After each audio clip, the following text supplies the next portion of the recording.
This is a special podcast produced on site at SHSMD Connections 2025 in Dallas as we talk with speakers and session leaders direct from the show floor. And today we're joined by one of the most respected voices in healthcare marketing and communications, Donna Teach, Chief Marketing and Communications Officer at Nationwide Children's Hospital and the Kids Mental Health Foundation.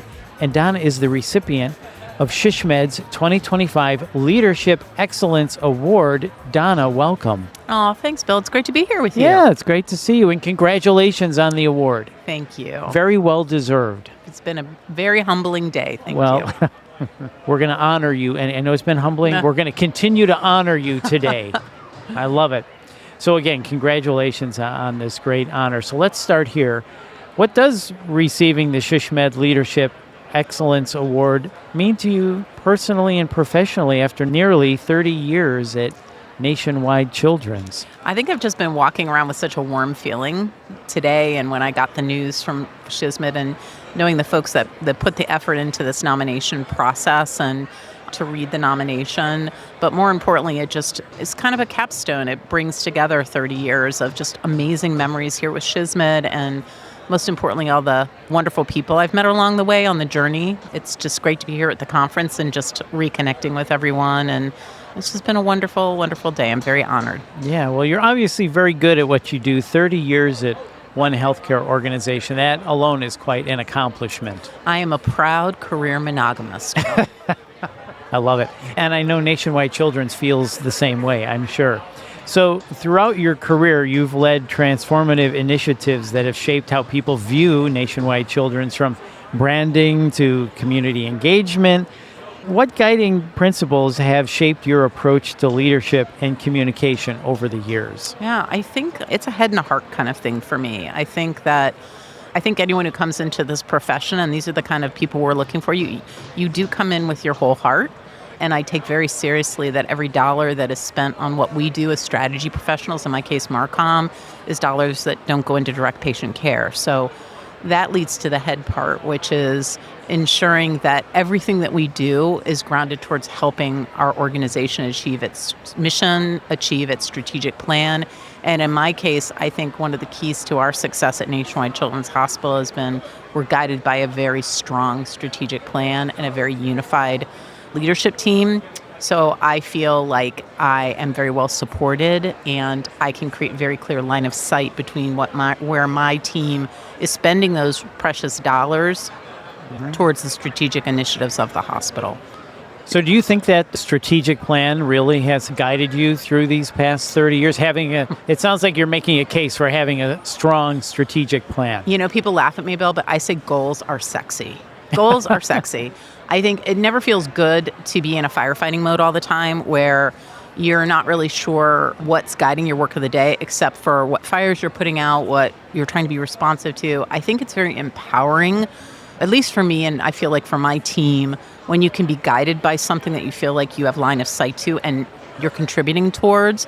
It also becomes a contract. It becomes an agreement. When the organization gives you resources, you're coming back with how you're going to deliver against those resources. And I think that creates a virtuous cycle where the organization builds confidence in you. It's more willing to make investments, and you're not just seen as a cost center. You're seen as a return on investment in the key initiatives of the organization. Those don't have to all be financial either. So I'm very happy and I think very honored to work in an organization that has a very clear North Star, and that's our strategic plan and our vision. So, as you said, goals are sexy. Goals are sexy. And this is from a career monogamous. And this is a PG-rated podcast, so yes. Or are we maybe we're G. I think maybe we're G. G. We're G. We're definitely a strong G. We're a strong G. That's strong G. Absolutely Everybody's like, right. What are they going to talk about next? What are they going to talk about next? Oh, my gosh. So when I introduced you, of course, I said you are also in charge of the Kids Mental Health Foundation. Let's talk about that a little bit, as I know that's one of your most impactful achievements, the creation of the Kids Mental Health Foundation.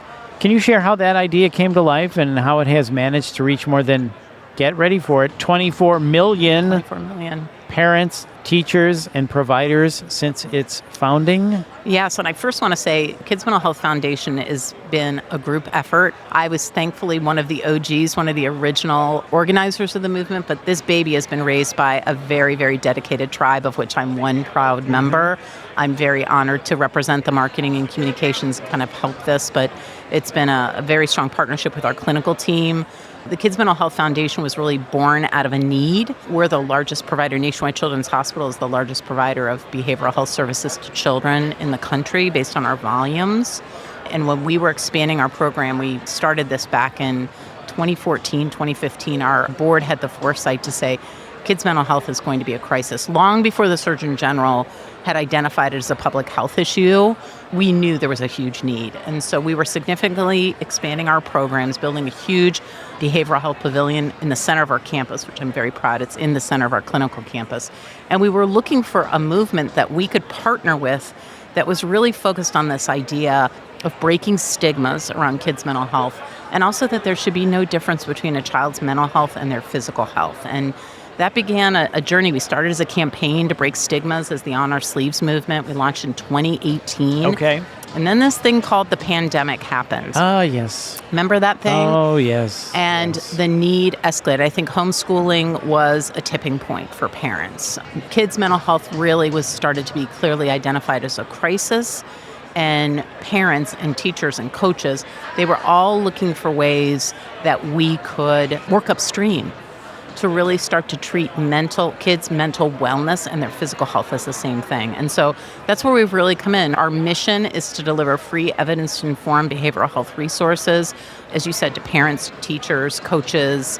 We are launching a new military family curriculum. We're piloting primary care practice curriculum. So all of those resources are available digitally and also with our curriculum products that we're delivering. So yeah, 24 million people, that feels really, really good. And it's only possible because we've had an incredible number of people who've reached out to help us, to fund us, to support us. So we're just getting started. We got a lot more to do. I love it. So quite a commendable achievement. Well, for sure. And I'm sure you are very proud of it. You have to be. It is my heart. To see how hard the team is working on this. I mean, it really takes a village to do this. And also the thing is for our behavioral health providers to feel seen and to be able to give back in this way. I mean, we're never going to out-provider our way out of this mental health crisis. It's not going to happen. So the idea that we can empower parents, we can work upstream to make a difference is really one of the most rewarding things I've gotten to work on in my career. And I've gotten to work on a lot of things. Yeah. Well, congratulations on that. I'll take tell that back to the team. Proud you are about it. And it is quite an accomplishment. So I think that's wonderful. So I looked through some of the nominations and what your nominators said about you. Here comes maybe the PG-13 section? No. Maybe? No. So your nominators praised your ability to, quote, frame problems provocatively, unite stakeholders, and mobilize action quickly. So can you give us an example of how that mindset has helped you move an initiative forward when the stakes were high?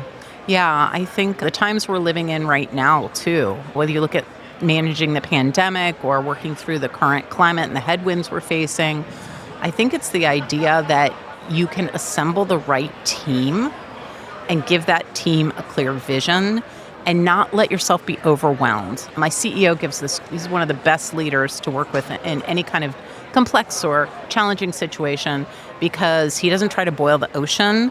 He always he puts people at the center. Who's impacted by this? And he always puts our patient families at the center of every situation. And that creates a true north for us. What does this mean for the patients we're serving? And then he doesn't let a circumstance overwhelm him, and I try to lead the same way. I always focus on what is the next best step that we need to make here. And then we reanalyze the situation, and we take the next step. And we try to be nimble. We convene a lot. We love the power of the scrum, right? You can get together in 15 minutes, and if we're not huge fans of big committees, we're more about cohorts and collaborations.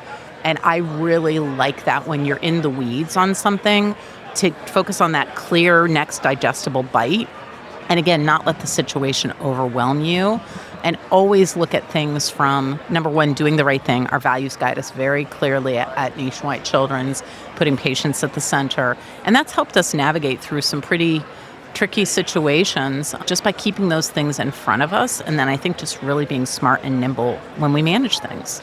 Well, if that is your North Star, that's something that can always guide you through it. It's something you can always point to. It's kind of tangible. It's right there. Yes. Right? As you said, don't boil the ocean. Your CEO keeps it people-centered. So if you can always come back to that, if you're trying to make a tough decision, how does the outcome benefit people, right? That's kind of how you approach it. And it helps you come from a calm, cool, collected space. I think the energy you put into something is the energy people take out of it in a circumstance like that. And if you're presenting calm, collected energy, that's how the team's going to respond. And then you're consistent. If you're always people-centered, you're consistent. Every decision you make is around that factor then. Yes. So it's very consistent as you're building the organization. And this is how we operate. So this is how we're going to decide. And because our leadership team has worked together so long, my CEO and I started 5 months apart from each other. So he's been there even a bit longer than I have, 30 plus years. And our longevity of our leadership team is very solid, 15 plus years. And so we know how to navigate things together. And I think the other thing is we have very strong teams under us. So our management team is so solid, and they really, really carry the weight of the day. So keeping those internal stakeholders in mind. So when you have those teams too, I'm sure you're bringing new people onto the team. Not all the time, but over the years, of course, you're bringing new people on. Having them understand that North Star, that guiding principle is, this is how we do things. Yeah. So that's how when people leave, new people come on, you still have that principle in place. Right. And as organizations grow, I mean, when I started 30 years ago, we were, I think, 6,000, 5,000 people, and we're close to 20,000 now. Yeah. So with multiple offsites. So how you maintain that bedrock and cement that cultural bedrock and the strategic framework, you're absolutely right. That's the foundation you got to operate from. Yeah, a strategic bedrock. I like how you said that. So Donna, you've been a SHSMD member for decades and have played a major role in projects like the Bridging Worlds reports and SHSMD's certification courses. How has your involvement in SHSMD shaped your own growth as a leader, and what value do you think SHSMD brings to professionals in our field today? Yeah. I would say for everybody out there, it's like an opportunity to be outside your little universe, right? To be here at the meeting now and to see the energy in the room, the power of connection, the incredibly brilliant people that are working in this profession, being able to make connections, to volunteer, be courageous, volunteer, get involved. This is an organization that really, really lets their volunteers get deeply involved. And I was fortunate enough to, serve on the board for many years. It's just so refreshing to be in a room of people I call us like the unicorns of our organizations. I mean, in healthcare, our kind of strategists are often unicorns. And it's so great to be in this like big old herd of unicorns. And some of my deepest, best friendships have come out of SHSMD. So there was a squid hat involved, but that's another story. I'll have to tell you some other time. That's the PG-17? Yeah, that's more yeah. Well, we'll see what emerges at tonight's little gathering. I understand there's line dancing. Okay, all right. So we'll see what shenanigans show up tonight. We'll keep you updated on that, everyone. All right. One more reason to come to a SHSMD meeting. That's absolutely right. You don't want to miss that. I love it. Well, I've been interviewing Rising Star awardees as well. So great. So it's great to hear them talk about, I just interviewed one, Nardeep Singh. This is her first SHSMD. Oh, great. Yeah, so really cool to have a person who is new, their first conference in their perspective, and then somebody that is as tenured as you. But thank you for that kind, tenured language. I remember my first SHSMD meeting. Yeah. It's amazing, yeah. Yeah, so it's kind of interesting, but kind of the theme that runs through it, the networking, the people that I meet, the education, that's kind of a consistent. Yeah, but you have to invest in, right? You can come here, and if you don't reach out, engage, people are very good here about reaching out, giving you opportunities, but sometimes you got to take the first step, and that can be the hardest. Yeah. Well, as you say, get involved. Be courageous. Yes. Right? You might think, I don't know, get out there. Yeah, find your people. But just like when you start in school, right? There's always somebody on the playground that you're going to make friends with. And Right. people are, especially if you're sitting in a session, people, that's an instant affinity group. Someone's in there because they're interested in the same kind of stuff you're in. Introduce yourself to the person to your left. Introduce yourself to the person to the right. Find out where they're from. Find out what challenges they're working on. It's really great to make those kinds of connections. And that is great advice for networking right there. Yeah. For sure. So, Donna, your colleagues describe you as someone who uplifts others and celebrates their contributions first. Okay, another question. What advice would you give to emerging healthcare marketers and communicators about building strong, empathetic leadership cultures, which is very important today? Wow. It goes back to head and heart. I always say jokingly, there's a lot of ways to use the skills we have. We could sell underwear, we could sell consumer product goods, but we have this amazing honor to serve people who are facing some of the most difficult times in their lives. No one wants to go to a hospital, and especially who wants to go to a children's hospital? It's one of the most frightening places on the planet if you've never experienced it. Yes. And so there is an honor to serve in this capacity. And I think if you can approach what you do with that sense of honor and connecting to what we get to do and who we get to serve, that makes me grateful every single day to do what I do and to work with the people who've chosen. It's a choice. Mm-hmm. It's a choice. And so that grounds me every day and makes me so incredibly grateful to be in this role. And it's a special thing. You've got to have the head and the heart for it, though. Yep. I love how you say that. Talking to you, Donna, it's like a master class happening right here on this podcast, people. Masterclass. I love it. I don't know about that. We've covered a lot of territory. I love it. I mean, I'm so excited to see all the young people here. I want to meet the rising stars. I haven't met them yet.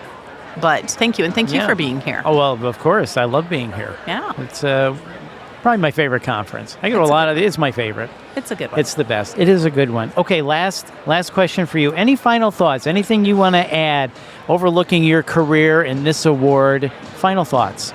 As I said this morning, I call them the 3 Ps. Find your passion. Okay. Be fearless. Okay, everybody, write this down. If this is not your jam, good for you for figuring that out, but be tireless. Do not just settle. You deserve to find your passion. Then find the place. Find the place that will invest in you and your talents and help you grow in place. You don't have to stay somewhere for 30 years, but find the place where you feel like you fit and that they're going to invest in your unique set of challenges, and then find your people. I mean, we spend a lot of time in our careers. Why not do it with people who bring you joy? And I just love the people that I work with. So that's my thing, passion, place, people. I love it. Like I said, masterclass, people. That's what I got. Masterclass. Okay, passion, place, people. Write that down. Hopefully you all wrote that down. Donna, thank you so much for stopping by. It's been great. Bill, thank you. This was fun. Yeah, pleasure talking with you. All right. Thank you. And once again, that is Donna Teach, a Chief Marketing and Communications Officer at Nationwide Children's Hospital and the Kids Mental Health Foundation. And we hope you enjoyed SHSMD Connections 2025. Of course, as Donna just said, it's the best. And a recording of Donna's recognition and acceptance remarks will be available to members during the SHSMD Connections virtual conference. And if you found this podcast helpful, please share it on your social channels. And please subscribe so you get every episode chock full of great healthcare strategists, marketers, topics, and solutions, and great people like Donna, who we just talked to. And to access our full podcast library, visit shsmed.org/podcasts. This has been a production of Dr. Podcasting. Thanks for listening. See ya.